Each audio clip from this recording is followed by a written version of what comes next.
अस्सलाम वालेकुम स्टूडेंट्स, कैसे हैं सब लोग। उम्मीद करता हूँ सब लोग खैरियत से होंगे। फाल्कन एकेडमी में खुश आमदीद। आज हम आपके साथ शेयर करने लगे हैं जीडीबी पाक 301 का सलूशन। तो आप लोगों से गुजारिश है कि जिन्होंने अभी तक चैनल को सब्सक्राइब नहीं किया वो चैनल को सब्सक्राइब कर लें, क्योंकि इस चैनल पे आपको जीडीबीज़ और असाइनमेंट के सलूशन मिलेंगे बीएस इंग्लिश के तमाम सब्जेक्ट्स के लिए। तो आइए शुरू करते हैं। ये जीडीबी है जी पाक 301 की। इसमें वो क्या कह रहा है, all the students are inform that they will post their comments on GDB link. कि वो कह रहा है कि तमाम स्टूडेंट्स जो हैं वो जो जीडीबी लिंक ओपन होगा उस पर अपने जो आंसर होगा वो सेंड करेंगे। और जो जीडीबी वाया ईमेल के थ्रू अगर आप पोस्ट करते हैं या एमडीबी पे आप इसको आप सबमिट करेंगे तो आपका जो आंसर है वो काबिल कबूल नहीं होगा।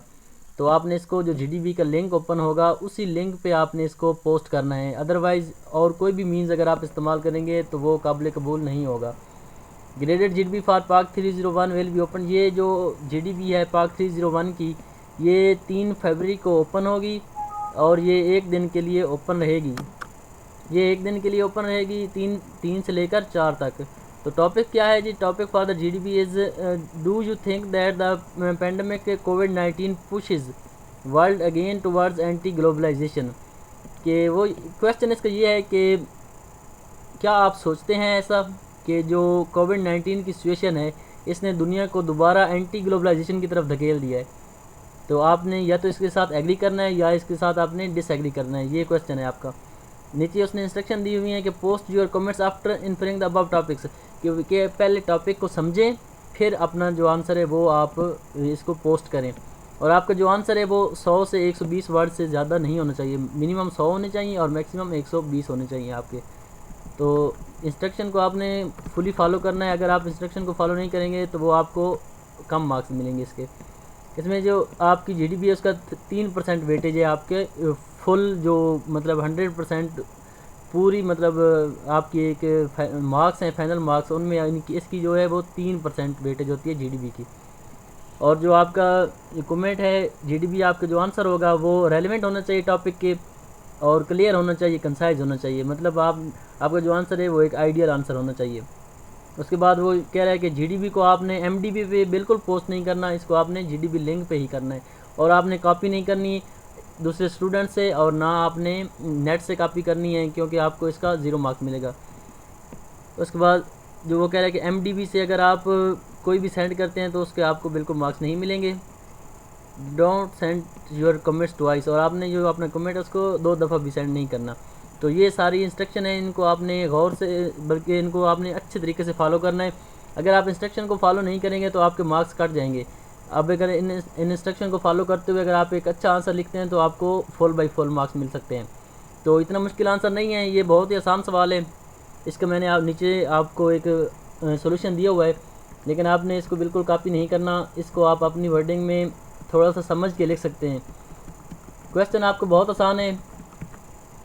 आंसर को आप अपने क्वेश्चन को आप गौर से पढ़ें और इसको समझने की कोशिश करें। पहले आप इसको समझेंगे तब आप इसको अपने वर्ड्स में लिख सकेंगे। तो आंसर है आपका क्वेश्चन है जी, do you think that the pandemic कोविड-19 pushes world again towards anti globalization. कि क्या आप सोचते हैं कि जो कोविड-19 की सिचुएशन है उसने दुनिया को दोबारा एंटी ग्लोबलाइजेशन की तरफ धकेल दिया है। तो इसको आप इस तरह आंसर कर सकते हैं कि पहले सबसे आप बताएं कि ग्लोबलाइजेशन है क्या, कि ग्लोबलाइजेशन किसे कहते हैं। तो ये सबसे पहले मैंने ग्लोबलाइजेशन की डेफिनेशन लिख दी है कि globalisation is the process of interaction and integration among people, companies and governments world wide.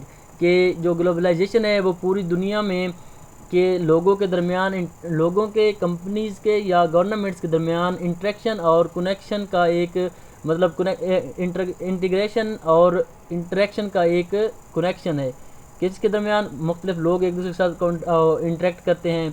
जो पूरी दुनिया से मुख्तलिफ कंपनीज़ एक दूसरे के साथ इंटरेक्ट करती हैं और जो मुख्तलिफ कंट्रीज़ की गवर्नमेंट्स हैं वो भी एक दूसरे के साथ जितना भी इंटरेक्शन करती हैं पूरी दुनिया में, तो उसको हम ग्लोबलाइजेशन कहते हैं। कि एक प्लेटफार्म पे पूरी दुनिया इकट्ठी होती है, उसको हम ग्लोबलाइजेशन कहते हैं। उसके बाद globalisation has accelerated since the 18th century due to advance in transportation and communication technology. जैसे कि हम सब देख रहे हैं कि जो ग्लोबलाइजेशन का कंसेप्ट है ना, ये 18 सेंचुरी से बढ़ना शुरू हुआ है। क्या वजूहत थी जिनकी वजह से ग्लोबलाइजेशन इंक्रीज़ हुई है? कि ट्रांसपोर्टेशन एडवांस हुई है, एक तो लोगों के दरमियान फासले कम हुए हैं, लोग एक दूसरे के साथ ईजिली मिल सकते हैं, और दूसरा कम्युनिकेशन टेक्नोलॉजीज़, कि जितनी कम्युनिकेशन टेक्नोलॉजी है उसकी वजह से भी ग्लोबलाइजेशन बढ़ी है। कि एक दुनिया के किसी कोने में एक बंदा बैठो और वो किसी दूसरे कोने में किसी भी बंदे से थ्रू कम्युनिकेशन टेक्नोलॉजी वो कनेक्ट हो सकता है। तो ये कुछ वजूहत है जिनकी वजह से ग्लोबलाइजेशन दिन ब दिन 18 सेंचुरी के बाद बढ़ना शुरू हुई है। The rate of globalisation has increase in recent years. और 18 सेंचुरी से लेकर आगे जो दिन गुजरते गए हैं तो हमें देखने को मिला कि ग्लोबलाइजेशन भी बढ़ती चली गई है, जिसकी वजह से rapid advancement in communication and transportation, ये वही बात कर रहा है कि ये इन टेक्नोलॉजीज़ और ट्रांसपोर्टेशन की वजह से ना ये दिन ब दिन ग्लोबलाइजेशन में इजाफा होता गया है।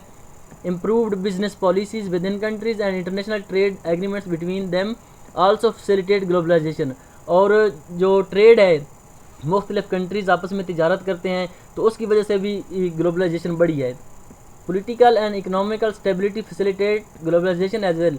और जो पॉलिटिकल स्टेबिलिटी और जो इकोनॉमिक्स है, जो इकोनॉमिक स्टेबिलिटी है कंट्रीज़ की, उसकी वजह से भी ग्लोबलाइजेशन को एक दूसरे को सहारा देने के लिए, मुख्तलिफ मुल्क एक दूसरे की मईशत को सहारा देने के लिए एक दूसरे के साथ कनेक्ट होते हैं, जिसकी वजह से ग्लोबलाइजेशन बढ़ी है।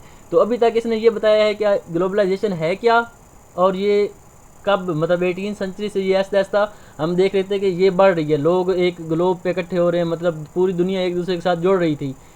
18 सेंचुरी से आगे ना ऐसा ऐसा लोग आपस में जोड़ रहे थे और एक इंटरनेशनल प्लेटफॉर्म पे इकट्ठे हो रहे थे।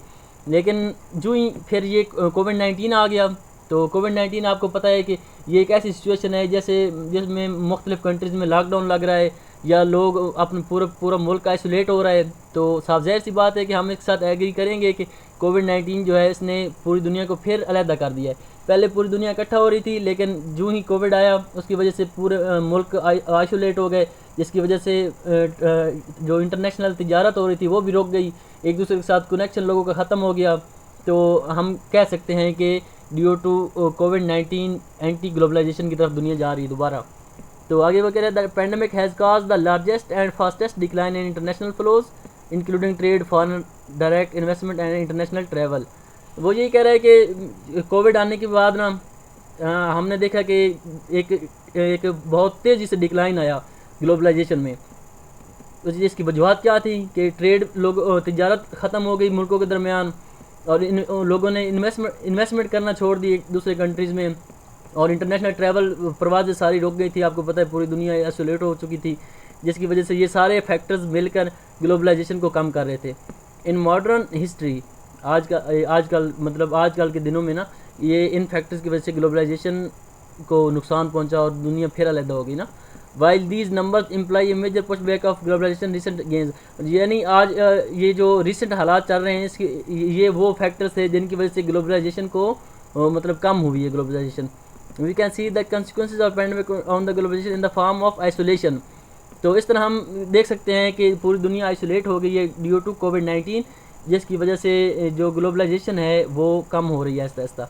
बल्कि अब तो दरमियान में ऐसी सिचुएशन आ गई थी कि बिल्कुल सारे जो ममालिक थे मुख्तलिफ वो बिल्कुल आइसोलेट हो गए थे और एक दूसरे के साथ उन्होंने बिल्कुल कनेक्शन ही ख़त्म कर दिया था, जो कि एक एंटी ग्लोबलाइजेशन की तरफ इशारा करती है ये सारी चीज़ें।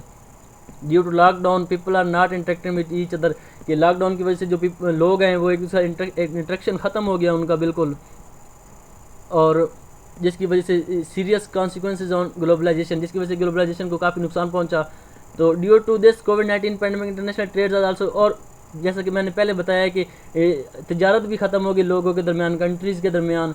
तो हम कह सकते हैं कि so in the light of above facts we can say that the pandemic कोविड-19 pushes world again towards anti globalization. यानी हम इन तमाम जो ऊपर हमने जो फैक्ट्स हमने ऊपर डिस्कस किए हैं उनकी रोशनी में हम कह सकते हैं कि जो कोविड-19 की सिचुएशन है ना, इसने दुनिया को दोबारा एक एंटी ग्लोबलाइजेशन स्टेट की तरफ धकेल दिया है।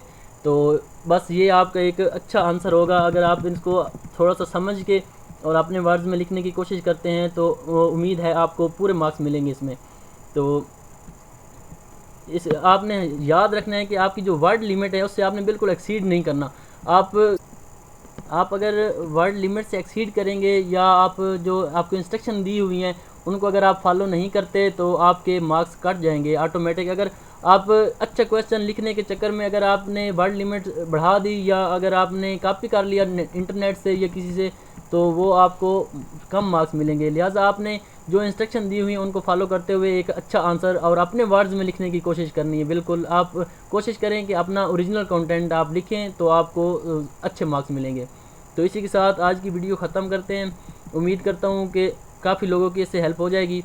तो आप लोगों से भी यही गुजारिश है कि मेरे चैनल को सब्सक्राइब करें ज़्यादा से ज़्यादा और अपने दोस्तों के साथ शेयर करें, क्योंकि इस पे आपको बीएस इंग्लिश रिलेटेड जितने भी सब्जेक्ट्स हैं सेमेस्टर 1, सेमेस्टर 2, सेमेस्टर 3 और सेमेस्टर 4, पहले 4 सेमेस्टर हैं बीएस इंग्लिश के, उनकी जितने सब्जेक्ट्स हैं उन सब की जो भी जीडीबी या असाइनमेंट आएगी तो उसका सलूशन आपको इंशाल्लाह इस चैनल पे मिल जाएगा।